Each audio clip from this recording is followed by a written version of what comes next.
মানবশাস্ত্র শ্রীমদ্ ভগবদ্গীতা ত্রয়োদশ অধ্যায় ক্ষেত্র ক্ষেত্রজ্ঞ বিভাগ যোগ প্রথম পর্ব। অর্জুন জানতে ইচ্ছে করছেন যে প্রকৃতি, পুরুষ, ক্ষেত্র ক্ষেত্রজ্ঞ, জ্ঞান ও জ্ঞেয় কি।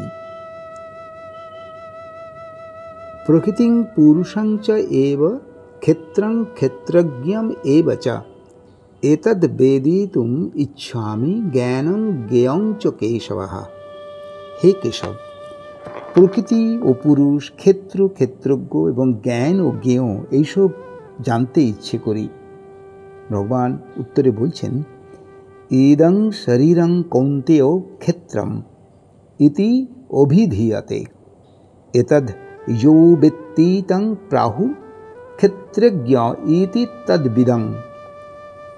ভগবান বলছেন, হে কৌন্তেয়, এই শরীরকে ক্ষেত্র বলে জানবে।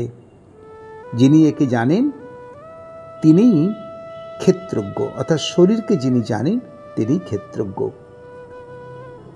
ক্ষেত্রজ্ঞং চ অপি মাং বিদ্ধি সর্বক্ষেত্রেষু ভারত ক্ষেত্র ক্ষেত্রজ্ঞায়ো জ্ঞানং যত তৎ জ্ঞানং মতং মামহ। তিন নম্বর শ্লোকে বলছেন, হে ভারত, সর্বক্ষেত্রে আমাকেই ক্ষেত্রজ্ঞ বলে জানবে। ক্ষেত্র ক্ষেত্রজ্ঞের যে জ্ঞান তাহাই প্রকৃত জ্ঞান, এটাই আমার মত। তৎ ক্ষেত্রং যৎ চ যদৃক্ চ যৎ বিকারি যতশ্চ যৎ সচতয়ো যৎ প্রভাবঃ চ তৎ সমাসেন মে শৃণু। সেই ক্ষেত্র কি প্রকার স্বভাব, কিভাবে বিকারগ্রস্ত হয় বা অস্বাভাবিক হয়, যাহা হতে প্রভাব বিশিষ্ট, তাই সংক্ষেপে শোনো। ক্ষেত্র, শরীর ক্ষেত্রই। তা শরীর তিন প্রকার: স্থূল শরীর, সূক্ষ্ম শরীর, কারণ শরীর। স্থূল শরীর পৃথিবী, জল, তেজ, বায়ু, আকাশ, এই পাঁচটি তত্ত্ব নিয়ে মাতা রজ বীর্য থেকে উৎপন্ন হয়েছে বলে একে স্থূল শরীর বলা হয়। এর অপর নাম অন্নময় কোষ, কারণ অন্ন দ্বারাই এটা জীবিত থাকে। এবার সূক্ষ্ম শরীর কি না, পাঁচটি জ্ঞানেন্দ্রিয়, চক্ষু, কর্ণ, জিহ্বা, নাসিকা, ত্বক। পাঁচটি কর্মেন্দ্রিয়, হস্ত,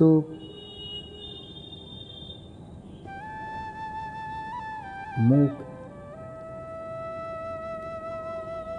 উপস্থ, পায়ু আর পদ। পাঁচটি প্রাণ, প্রাণ, অপান, সমান, ব্যয়, উদান। মন, বুদ্ধি, এই 17টি তত্ত্ব দ্বারা গঠিত হয় সূক্ষ্ম শরীর। তাই প্রাণের প্রাধান্য বেশি বলে একে মনোময় কোষও বলে। বুদ্ধির প্রাধান্য থাকে বলে একে বিজ্ঞানময় কোষও বলা হয়। কারণ শরীর কি?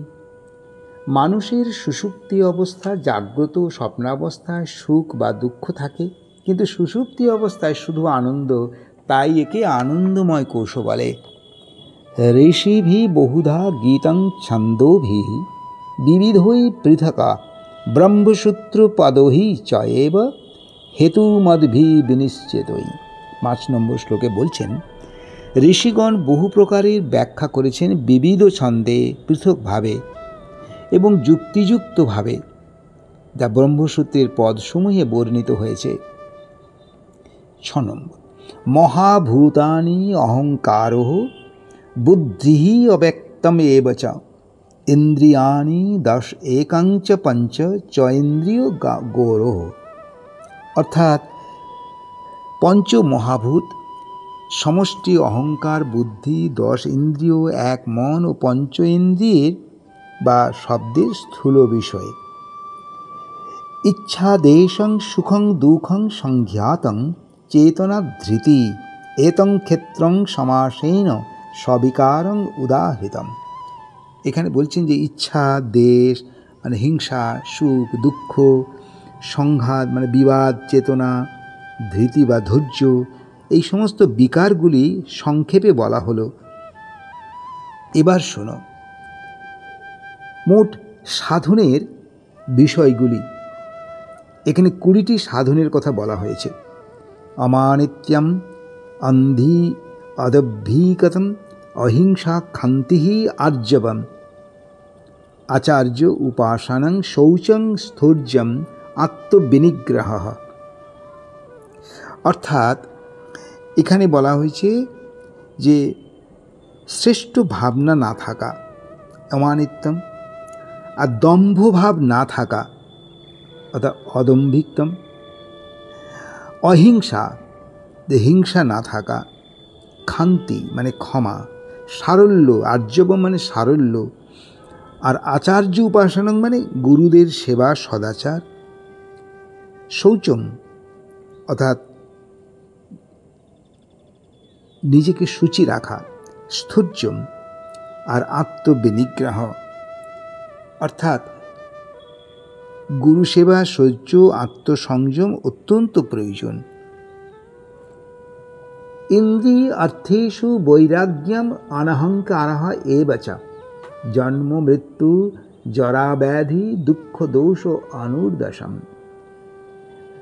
এখানে বলেছেন যে ইন্দ্রিয়াদি ভোগে বৈরাগ্য, অহংকার না থাকা, জন্ম মৃত্যু জরা ব্যাধিতে কোনো দুঃখ না দেখা, এই দোষগুলি বারংবার আমরা দর্শন করে থাকি, এগুলি না দেখা।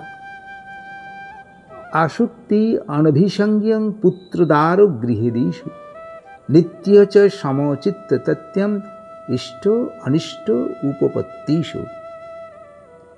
অর্থাৎ কোনো বিষয় আশয়ে অনাসক্ত থাকা, স্ত্রী পুত্রে গৃহাদিতে একাত্মভাবে না থাকা, শুভ অশুভ প্রাপ্তিতে মনে কোনো বিকার না রাখা, ময়ি চ অনন্য যোগেন ভক্তি অবভ্যচারিণী বিবিক্ত দেশ সেবিতম আরতি জল সংসদি।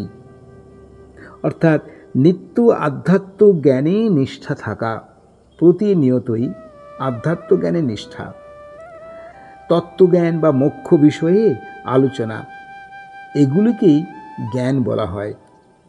আর এর যদি বিপরীত হয়, যদি এগুলো না করা হয়, তাহলে তাহাই অজ্ঞান। এখানে এরপরে পরম ব্রহ্ম বা ঈশ্বর কোথায় অবস্থান, কোথায় থাকেন, সেই সম্পর্কে ভগবান শ্রীকৃষ্ণ বলছেন 13 নম্বর থেকে, জ্ঞেয়ং যত তৎ প্রবক্ষ্যামি যজ জ্ঞাত্বা অমৃতম অশ্নুতে অনাদিমত পরং ব্রহ্মণা সৎ না সৎ উচ্যতে। যা জ্ঞাতব্য তা আমি উত্তম রূপে জানাচ্ছি, যা জ্ঞাত হলে, যা জানতে পারলে তুমি অমরত্ব বা অমৃত লাভ করবে, যা অনাদি ও পরম ব্রহ্ম, যাকে সৎ বা অসৎ বলা যায় না। সর্বতঃ পাণিপাদং তৎ সর্বতঃ অক্ষিশিরং মুখম সর্বতঃ শ্রুতিমত লোকে সর্বম আবৃত্যং তিষ্ঠতি। অর্থাৎ তিনি সেই ঈশ্বর, তিনি সর্বত্র, তিনি হস্ত পদ বিশিষ্ট, সব দিকেই তার চক্ষু, মস্তক, মুখ সর্বত্রই তার, চারিদিকে তার শ্রবণেন্দ্রিয়, চারিদিক থেকে তিনি শুনতে পান, সমস্ত প্রাণীদের মধ্যে তিনি রয়েছেন, ব্যাপ্ত হয়ে রয়েছেন। সর্বেন্দ্রিয় গুণ অভ্যাসং সর্বেন্দ্রিয় বিবর্জিতম অসত্যং সর্বভৃত চয়েব নির্গুণং গুণং ভক্তি চ।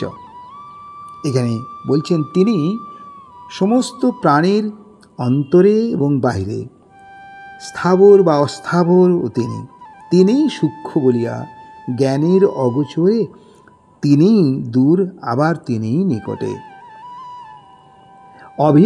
অবিভক্তং চ ভূতেষু বিভক্তম ইব চ স্থিতম ভূতভর্তি চ তৎজ্ঞেয়ং গ্রসিষ্ণু প্রভো বিষ্ণু চ। অর্থাৎ অবিভক্ত হয়েও তিনি সর্বপ্রাণী এবং বিভক্ত হয়ে অবস্থান করেন, তিনি জ্ঞেয়। ভূত বা প্রাণীগণের পালক, তিনিই সংহারক, তিনিই সৃষ্টিকর্তা বলে জানবে।